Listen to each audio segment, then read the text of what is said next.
I do want to talk about another topic that I'd never thought I'd be doing an interview on. It's something that was, I'm not sure if you were in the same position a few years ago, but whenever someone mentioned aliens and UFOs and abductions, put it aside. I'm like, come on, okay, there's more important problems here. I don't think it's happened. It sounds a bit, conspiratorial, put that tin hat on. But I don't think, for there to be a congressional hearing on the topic, tinfoil hats are off now. It's another thing that is on the tables to discuss. You were in those hearings. You said, I've got some quotes from you as well. My first question is more of a general question. Why are we having a hearing on UFOs, UAPs today? And why is the world, I won't say waking up to this, but why is the world starting to discuss this matter more than ever before? Because the government's been lying to us for decades. And the UAP issue, and I'm skeptical, okay? I want evidence. I want to see an alien on a gurney before I admit to you, hey, they're extraterrestrial in the universe. Like, roll that thing in on a gurney so everybody can see it. But it's a bipartisan issue. I mean, Democrats and Republicans, it's actually a unifying issue because of the secrecy of the federal government and certain federal agencies who've hidden information, maybe even from the President of the United States, but who've certainly hidden information from Congress. So there was a report, just for example, from this agency called AARO, A-A-R-O, that is supposed to be tracking UAP anomalies. And they put a report out, their first report they put out in May of this year. And they said every single unidentified aerial phenomenon has been debunked. We have an answer for all of them. And so the answer is 0, that there are no unknown flying objects out there. We know what they are in every single case, which right off the bat, is a lie, because statistically, it's never going to be 0, right? So if there's nothing there, then why lie about it? And then there's the whole idea of overclassification. Like the American public can't know how much of their money, their tax dollars, are being spent on UAP programs. Have we been lied to about crash retrieval programs? We have multiple witnesses now under oath on the stand saying yes. Then they're saying we are learning from the technology and reverse engineering the technology. So then it's a national security issue. Are we winning the arms race if there's an arms race? And we have multiple witnesses under oath saying there is an arms race. So from that perspective, just from a national security perspective, defense and offensive perspective, just government transparency, before we even talk about little green men, you know that you're being lied to. And it's crazy to me that this is where we are. And so I'm hoping that we'll have more disclosure, even if it's controlled disclosure. I agree, if this is out there, we want to make sure that we are protecting technology if we have it and we own it and we're using it. I would like to know that China doesn't have it.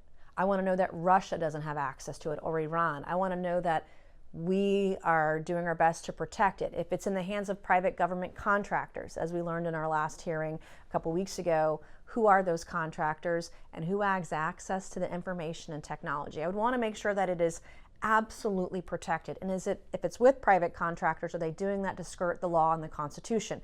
There are all sorts of constitutional questions. And so a lot of people have been sending me, there's so much documentation out there, declassified information now. Like, I've seen memos between the FBI and the U.S. Army where they're saying, we'll help you with this crash retrieval program, but you have to give us access to the crashed craft that the government tells us doesn't exist. So it's just, I am more of a believer now today than I was, but I want evidence. I want facts. I want data.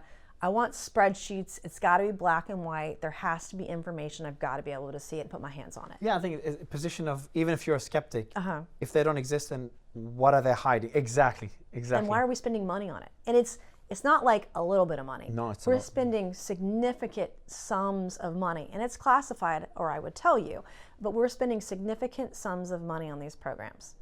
And I can't even We tell probably you how don't much. pass the audit either, along with the rest of the Pentagon. Pentagon's never passed an audit.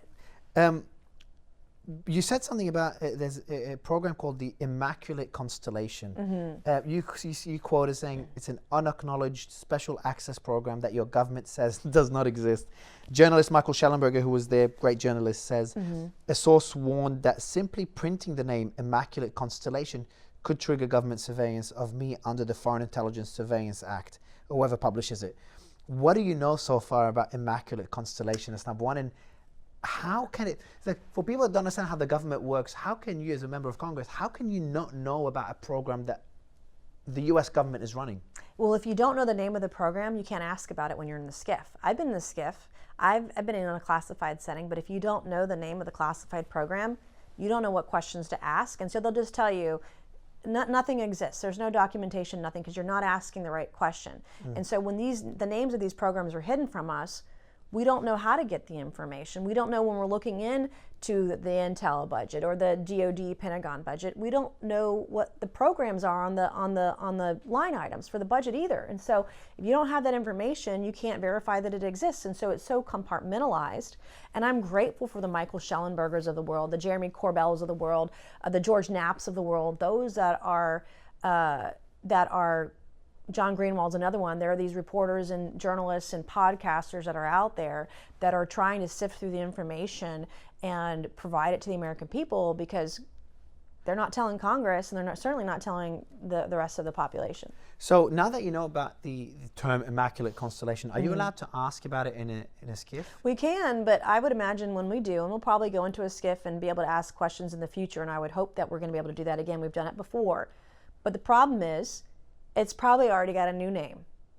And because we don't know the name, we don't know what program to ask for. Does that make sense? That is so weird. That is so that's how it works in the world's biggest democracy.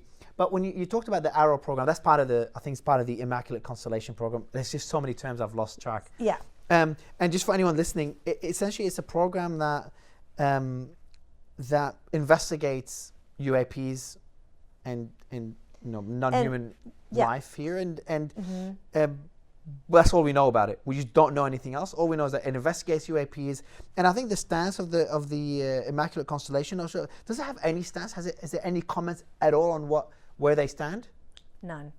All we know is that this is a program, and they're in denial. I mean, the government says it doesn't exist. Oh, they're still saying okay. So you can't ask how much is being spent on, but can the government tell you that? Yes. Or would they say something? Well, the amount. So I know how much is spent on Arrow, okay. and I know how much they're requesting for this fiscal year. I'm not allowed to share that information because the amount of money is classified. How stupid is that? The Arrow program did acknowledge the existence of the Kona Blue program. Don't know what that is anymore. Intended to reverse engineer any recovered UAP technology, but noted that the program never went into effect because no such technology was ever recovered. I understand. So, like, hey, we have this program. We're meant to investigate UAPs, but there was no extraterrestrial equipment or ships or UAPs that were spotted, that were found here in the US. So therefore the program did not yield any results. But that kind of contradicts the information you have, because you know how much was spent on there, which you cannot share, which I assume was an amount, because you said it's a large amount. Exactly, which means there must have been something there. Otherwise, what's that amount going towards? And then the other thing is, too, what they've done to whistleblowers. What they've done to discredit people who've come forward, whether it's Bob Lazar, I learned about him a couple weeks ago. You know, they said he didn't work at that facility, yet his name was on a manifest for working at that facility. You look at David Grush, right? Here's a guy that they said was lying under oath, and his testimony was not credible. If he wasn't credible, why did they go to such great lengths to expose and violate HIPAA and share his medical records with the world in media stories? That's what they did to him. So if he's not credible, why go to such lengths to threaten him and discredit him publicly? I mean, it just doesn't, like, I'm not a mathematician. It doesn't add up. It just doesn't add up to me. There was a quote you said in the hearing. If I say, you've got some great snippets. If I say Immaculate Constellation, I'll be on some list. What is that list? Who controls that list? How and why? So obviously these are questions you're asking. Yeah, supposedly it's like deep state kind of stuff. And if you say it, you're going to be on some list. They'll get a FISA warrant. They'll spy on you. I don't know if that's the case. But you can't get a FISA warrant on you, or they can technically. But they can't. They could technically. That's what. And you would not know about it. And that's a warrant essentially that allows them to spy on you. Yeah, and I don't support warrantless spying on American citizens. I mean, that's the libertarian in me. But we know that it happens, and it's happened a lot in this country. And I hope with the new administration we'll address warrantless wiretapping, warrantless spying on American citizens. I hope that gets addressed in the new administration too. So talking about the FISA warrant, how does that work? Who approves it? What court approves it? And how can you not even find out about it? I'm trying to understand how the system The FISA works. court, one of our 3-letter agencies can go to a FISA court and say, we have this information and All we done need in to, stealth. Yeah, we need to pull their metadata, pull their records, spy on them. It was created in post 9/11 to prevent terrorism from happening. But what we know now, what we didn't know then, is that opening up this Pandora's box means that citizens of the United States, basic civil rights are being violated because of the data that they're collecting on people who are innocent, haven't done any wrongdoing, that are being spied on by the government. So walking into the hearings, how much knowledge before the hearings, before you started researching, etc., preparing for the hearings, how much knowledge did you have about the topic then? Very little. And in fact, we had a UAP hearing last year with David Grush and 2 other former military service members. You were in those hearings as well? I was in those hearings as well. And I didn't know a whole lot about the topic. I wasn't briefed on it. But I'm just a normal human. I'm just like a regular person who has questions. And I asked about the pilots, like who was flying the craft, were the bodies of the dead pilots collected, retrieved? And David Grush said that they were. And I was like, well, what was this? And he used the term non-human biologics. So this is the first time I'd ever heard this terminology before, didn't know what it was. Non-human biologics. And so, since that time, I've tried to educate myself on the topic, and I hosted my own hearing about it this year. I think it would be good to have at least one hearing a year on the subject and try to get more information. The U.S. Senate is going to have a hearing in December on the topic of UAPs, and we've heard from a number of senators like Marco Rubio and others who've been briefed at, I think, even a higher level than U.S. House members. The Gang of 8, I think it's called. Right. They have even more information than we do. And so I will be very interested. I will be sitting on the edge of my seat watching the Senate hearing, because for me it's about transparency, it's about accountability, and if there's nothing there, why are we being lied to? And I think that's my biggest issue right now. And then the second part, of course, is the national security component. Is it aliens visiting us? But are we learning from this technology? Do we have it? Does China have it? Does Russia, Iran? That is very concerning to me as someone who's on the House Armed Services Committee. I want to make sure our adversaries, if there is technology out there, that they're not reverse engineering it, that we have the capability to do it, that we're winning the arms race if one so exists. Luis Elizondo. And I've got a quote: I believe we are in the midst of a multi-decade secretive arms race, one funded by misallocated taxpayer dollars and headed from our elected representatives and oversight bodies. And this goes back to the term you used earlier, deep state. Obviously, different people define it differently. But the way I look at it is unelected officials embedded within a system that allows them to maintain power. And even in some cases more power than those elected by that is 100% by the voters. In the simplest definition, that's what it is. So the question I wanted to ask you, because it is 2 parts to it. Actually, you kind of broke it into 3. Number 1 is the transparency aspect of it. Why are these different organizations, why do they have the ability to hide so much information, classify whatever they want? As I was researching this, the amount of classification, like the way that they're able to classify information so easily based on it becoming a national security risk, is creating all these different conspiracies that everyone's trying to speculate on, from the JFK assassination to obviously what we're going to see now with Epstein Island. Why is it still classified? Why has no one been arrested for Jeffrey Epstein? It's the biggest open and shut pedophile case we've had in our hands, and no one's going to jail for it. President Trump is going to shake things up. Like he says he's going to open up these files. And JFK assassination. He was going to, but then he said, even Trump stepped back. Like he was going to declassify them. And then I think it was a Joe Rogan podcast where he said the way he explained it in the latest interview was like, I was going to declassify them. I've gone through them, but I think he said like it impacts people. It could still be a risk, a security risk, and it impacts people that are still alive. And I decided not to declassify it. But then I think he said, I will declassify it if I'm back in office. That's what I think he said. I could be wrong. I hope that he will declassify, because even if people involved are still alive, the American people deserve the truth. Exactly. Jinx. But it gets. So I understand the tricky position that those different organizations are in, because I can't remember who it was, decades and decades ago, maybe President Eisenhower, I can't remember who it was. It said something along the lines of, we cannot share this information because it threatens the security from a fee perspective. Everyone will just get too scared, and even threatens the religious institutions that allow the company to function. A lot of people are religious. If there's aliens, that start questioning your religion. So that was their concern, which I think is a valid concern. You can't just share everything. There's certain things, there's intelligence for a reason. But then it gets abused. Yeah. And if you give them the ability to abuse it, and if you don't allow elected officials, those that are elected, to decide what should be and should not be classified, it gets abused. And I think that's what we're seeing right now. But what is your stance? Like, it is a fascinating topic. Now that you've gone through the hearings, you've gone deeper into that world. What was your stance before you started researching the topic? Let's say 1 to 10. 1 being 100% they don't exist. Non-human life does not exist, or at least we haven't seen it. 10 being it exists, it's out there. What was your stance beforehand? And I'm trying to simplify it with numbers. And what is your stance after? I would say I was always a 2 or a 3. Okay, that this doesn't exist. Like, maybe there's a curiosity. It's fascinating. It's interesting content. Great documentaries and podcasts. Like, it's interesting and movies. It's interesting content, right? But as I have been in an elected office now, know that there are certain programs that exist, and knowing that it's hidden from the American public and even members of Congress, it's like, why all the secrecy? I mean, I'm not, like you said, should we be disclosing everything? No. But there should be some disclosure, controlled disclosure, to rebuild trust in the government. People don't trust the government. I don't trust the government. That's why I'm in this gig, is I don't trust. And they've not given us... And you're part of the government. Yeah, and it's weird because I got into this thing because of my distrust for the government and being a skeptical and always questioning things. But as I've gotten into it, it's like, well, if nothing's going on, why are we hiding so much?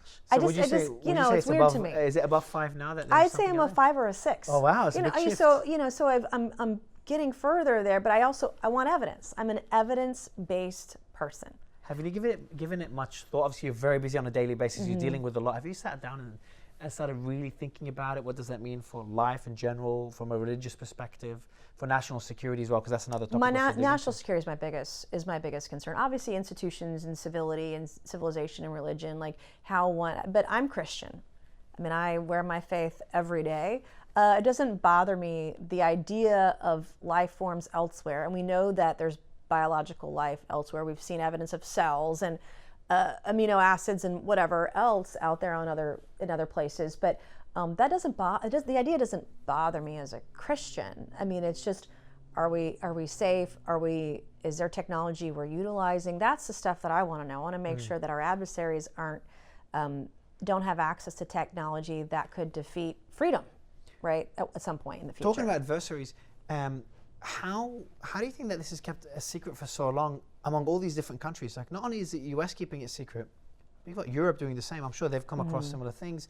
And at least we've heard about crashes in different countries, Latin America. I'm sure there's in Africa. Latin America's been pretty good about showing some of the files, and government documents. I can't remember which country it happened in. Brazil it viral? It went viral. Now I remember. But then do you think there could be an organization or a body or some sort of communication? Countries like Russia and the US are not speaking, obviously, because of the war. But do you think there's behind the scenes? I have no idea. That's why I would like to know. That's fascinating. Is there a strategic plan? If there is, like, there's a million questions that I have that, as a member of Congress, I can't get access to the answers. Yeah, I see.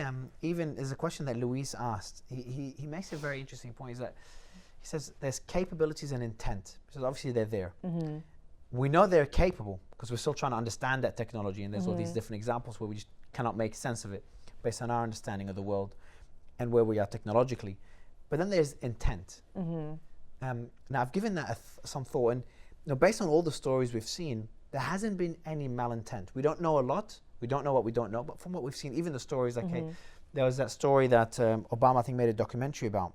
I can't remember who it was, but they were driving and they were taken away from their car, apparently taken by the aliens in their spaceship, and then returned back. Everyone's been returned back. No one's been abducted and never been seen. At least I haven't seen any stories.